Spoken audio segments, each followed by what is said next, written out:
On a bathtub, Reglazed, century tub, turn of the century. Home was built in probably the 1920s. And this is a cast iron tub. Nice big smash here. Didn't hurt the cast iron obviously, but it took off all the porcelain.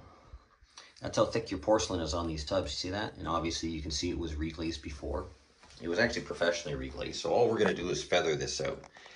Now, I told a bunch of people that I'd make a video about my sanders. What are the sanders that I use? These are the two sanders that I use, and these are the only two sanders that I use. I don't use a DA, I don't use an orbital, I don't use a geared DA or anything like that.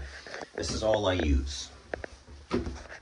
So, I'm gonna leave a link to this that's gonna go to a page that's gonna put all the parts together in here. So first of all, this is a Milwaukee 90-degree angle drill, 12 volt, so I can get into tight areas. See the drill?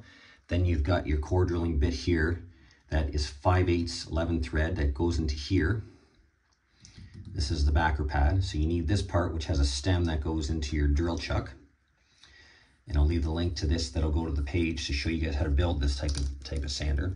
Then you've got your backer pad. And you've got your interface pad that just velcros to it. And you put your sandpaper on there. Now, why do you have a sander like this?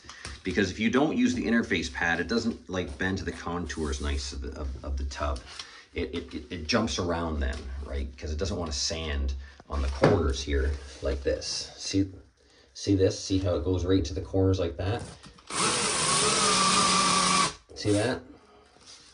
Okay, that's the first sander I use. That sander I use, I'll use on tubs that are like worn and I want to buzz down the wear a little bit, or it's been reglazed before and it doesn't have this many chips in it, then I'll use that, okay? On this tub, I'm gonna have to use my bigger sander. I'm not gonna strip it. I'm probably gonna strip the top here all the way around, and I'm gonna feather on the edge here, which is easy. This is the Makita polisher, variable speed. You can see this. All the links for all this stuff is going to be on the description below, so you can just click on that and you can find these tools. This is the same backer pad as this. It's the exact same one. Okay, this polisher uses a 5/8 11 thread, which is the same thing as what this takes. Same thing as this one. Okay, same thing as this bit in here that's going to the chuck. Now, if I've got to strip flats, okay, where it's not contoured, I use this because it has better transfer of energy, and I'll put 40 grit on it so I can strip it right to the bottom, but it can't get in the contours. It doesn't like to get in the contours. It starts to jump around. So I'll use this just for the flat areas, up the side, on the bottom, just on the edge here. That's what I'll use that for. On my last video, you saw me strip the top surface of it, and then I stripped the sides here with it, a portion of the back, the bottom, this, but then I had all this coating left in the corners. Then I had to switch over to this guy with an interface pad on it so I can get in the corners. Now on this one, I'm not going to strip it. I'm just going to sand it and feather it. Okay, so this is then we're going to do some repair work over here. So this would be called like a strip feather. So we're going to basically strip maybe 15% of the tub. We're going to feather the rest of it. And it's been professionally done. It's just been beat up really bad. And there's just a few chips here and there on the bottom. Most of it is just great gouges across the top. So I'm going to strip here. I'm going to feather right here, which is very easy with this because this gets the contour. And then we're going to buzz the whole thing. And basically what I'm going to do is I'm just going to start, I'm going to squat in the tub. I'm just going to start here. And I'm just going to take this, put it on a speed that's fast enough that it sands, but not too fast that it burns. And you don't want to get it so hot that it melts all your glue on your interface pad, right? Because these are held together by glue. You get this thing going like 10,000 RPM, you're just going to melt the glue. Your interface pad's going to fly apart. So I run it a little bit more than on one. So what is this? We're probably running about maybe 1200 RPM on it. And then I'm just going to hold it with both my hands and I'm going to buzz around it. And if I see a chip that I come upon, I'm going to feather the chip out there. And then I'm just going to keep walking it around, get into a chip, feather the chip, feather the chip, feather the chip, walk around. And then I'm going to buzz the bottom back. And then I'm going to jump around to the other side And I'm going to do the same thing with this guy. Again, now this will be with 80, and then I'm going to throw 180 on it, and then it'll take me like 5 minutes with 180 to buzz over the whole thing and take out the 80 grit scratches. And that's it. That's basically how I'm gonna sand this tub. I'm not gonna get a DA because that's way too slow. On these ones, in the corners like this, I'm gonna hold it like this and go back and forth, up and down like that. In here, I'll hold it like on an angle like this to get into here. So you just kind of maneuver the sander around. In the tub, it's pretty easy, you know, it's not that difficult.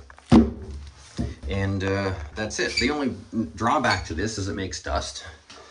You put your fan like this on a toolbox, it's right even with the tub. 99% of the dust goes right in here, right outside. Nothing in the bathroom. But we have to, whatever stuff we have in the bathroom, we vacuum up with that. That's it. I would rather use this and sand 25 times faster than hold a DA that's connected to a vacuum. I would rather do this than do that. Cleaning is easy. Holding the DA for hours is a pain in the neck, pain in the wrist. So these are the sanders that I use. They're super fast. I haven't found a faster way. If anybody has found a faster way of sanding, let me know, because this is the fastest I've been able to find. So let's get sanding. Pete tip of the day. Your tub does not seal with the gasket here.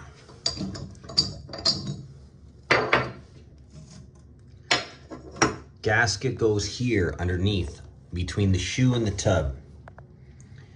And there's no gasket. So I do a lot of freebies for people. So we're gonna take this gasket and we're gonna stick it where it's supposed to be. There we go, that's where it's supposed to be, down there. I'm gonna repeat this for everybody in the back of the class. The gasket does not go between here and the tub, okay? That's not where it seals. It seals underneath the tub. Okay, this part right here that's threaded, that this threads into, goes that way, and it connects to this pipe up here. They connect back here. That's called your waste. This is called your overflow. Your waste and your overflow, both pipes connect in the back in here behind the tub, and they go to a P-trap or a drum trap, and they go to your main sewer. This right here, this part that shoots this way, that bends, that's got the thread in it, this is called the shoe, okay? So your tub does not seal on the top, it seals on the bottom part of the tub, between the shoe and the bottom part of the tub. That's why there's a gasket here. Most times there's also silicone put in there. There's obviously silicone in here, or this thing would be leaking like crazy, which it doesn't. So having the gasket on top does not help it seal. So if you can, also what happens is you get water buildup there, and then it starts to fail here. So it's best if you if the reglazer can take this out and position it properly like this. A lot of times I come and I see that there's one here and there's one on top. So I just take the one out on top, throw it away. But this one had nothing on the bottom, which does happen some of the times. You had some joker put this in that had no idea. And then we get rid of the hair. We clean this out so it looks nice. Get rid of the hair. Then I'm gonna take my grinder, I'm gonna grind all this out, feather all this nice, and we're gonna put this back in, okay? And then it's gonna sit nice and flat to the tub. We'll see this, I'll show you that in a second. See how nice and tight that fits now? You virtually have no water that sits in here, just a little bit, which is gonna evaporate in probably like an hour. So that fits nice and tight now. Instead of being elevated, you know, that much more, you got tons of water that sits in there. That's how we make that nice and clean. We're just starting our taping process, but you can see how she's all feathered out now. This is all nice. The rest of the tub is all crooked, but this is nice and straight. I should do a video on how to do stuff like this, but for time restraints and for everybody who gets mad at me about my videos, why don't you show this? Why don't you show that? Guys, I only have so much, you know, I only take maybe 15 minutes of video, 10 minutes of video of each job I do, and then I kind of bring out a point here and there, a tip or a trick here and there for refinishers, and kind of give people that are customers that are watching the video the insight of the before and after, and that's it. So this is a big huge gouge chip here. Yeah, gouge, all right. Looks like somebody hit it with a sledgehammer. And 3 coats of 2-part polyester putty. It was already done professionally. You can see the blue prime here. If that means anything to anybody. The tub was white at one time. You can see as I sanded it, it got whiter than first initially, because that when you use an epoxy top coat, it turns yellow. I don't care what epoxy you use, they all eventually turn yellow. Nobody's going to convince me otherwise until I see it with my own eyes. That will take years. I'm not interested in epoxy top coat. We use polyurethane, use bonding agent, we use prime on this one. Bonding agent, polyurethane top coat, beautiful. It's going to last 7 to 9 years. It's a rental property. It's going to look like brand new when we're done with it, and you can't beat the price. All right, let's get finished taping and get the resins on, and away we go. A few hours later. We are all brand new. She's all fixed up here. You can't even tell. Nice, nice, nice, nice. Cock nice and straight on the floor. Beautiful. Oh my goodness, it's so brand new and so beautiful and so nice, nice. See how nice and tight that fits down there? Beautiful. Put that back together. Awesome. Look at this. You can't even tell. You can't even tell. She looks awesome. All right, guys, we'll see you on the next one. Goodbye.